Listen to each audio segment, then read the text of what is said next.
This is an example of how to calculate the integral of a vector function.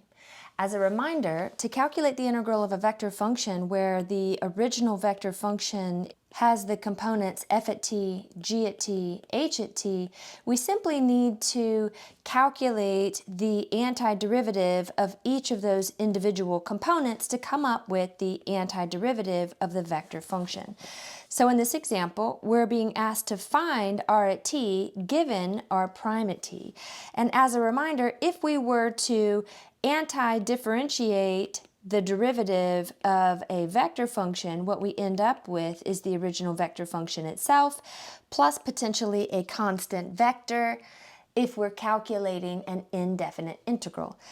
In order to calculate the antiderivative of this vector function, we're going to need to calculate the antiderivative of each of the individual components.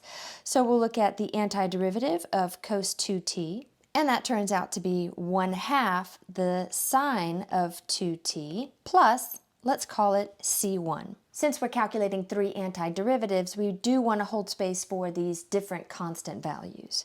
Now, looking at the antiderivative of the second component of our r prime t, we'll say the antiderivative of -2 sine t, which is 2 times the cosine of t, and again, we'll hold space for another constant, c2.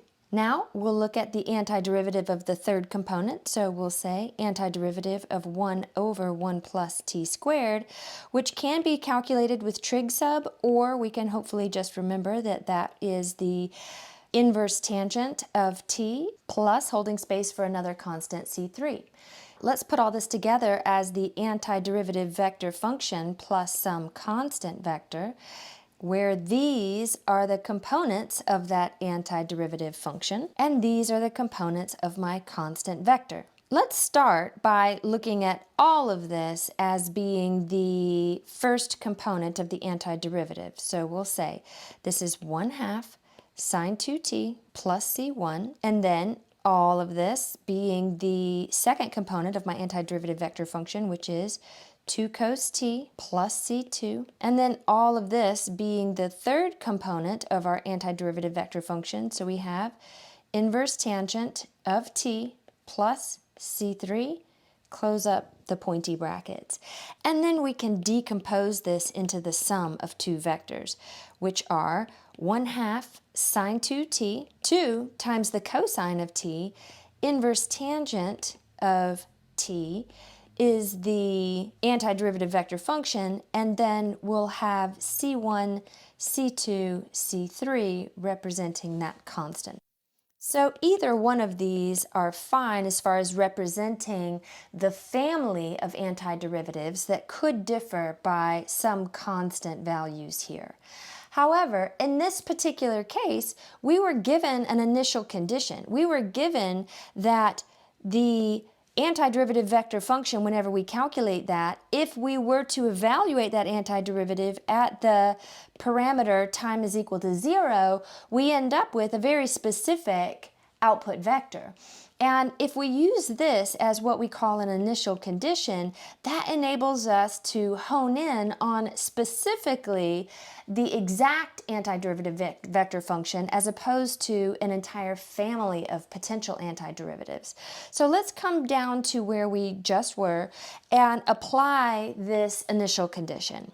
And the initial condition that we're applying is that when we plug in t is equal to 0, we get the very specific vector 3, -2, 1. Now this might actually be easier to apply using the first vector function where we did not have it decomposed.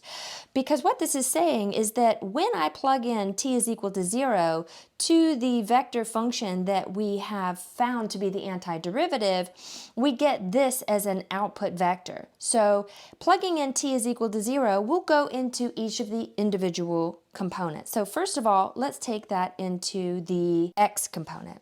So we have 1/2 sine 2t, which is going to be the sine of 0, plus c1. We know that when we plug that into that first parametric equation, what we get as an output is going to be 3. So we say that's going to give us 3.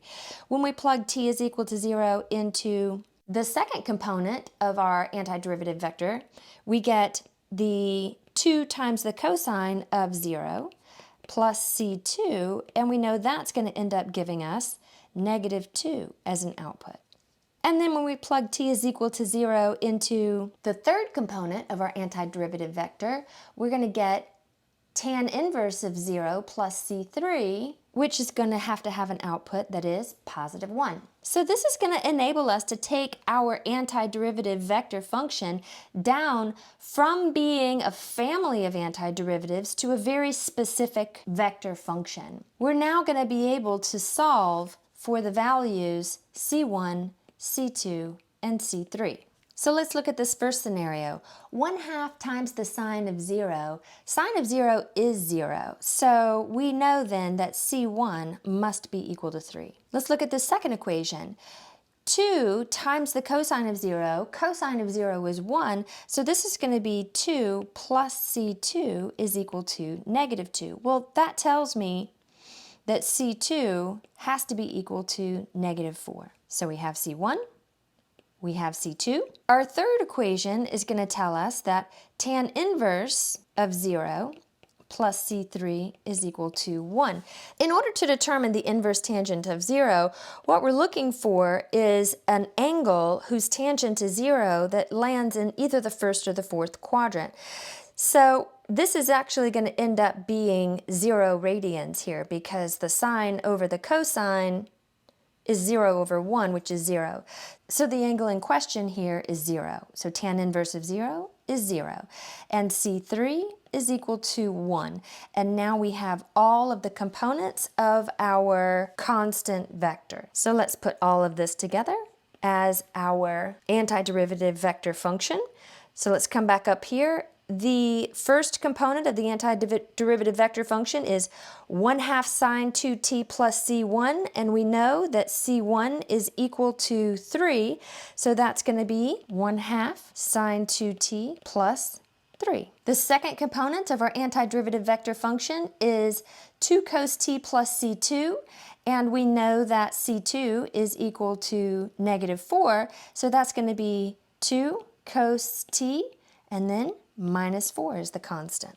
The third component of our antiderivative vector function is tan inverse plus C3, and we found C3 to be 1, so this is going to be tan inverse t plus 1, and that finishes the antiderivative vector function that we were after.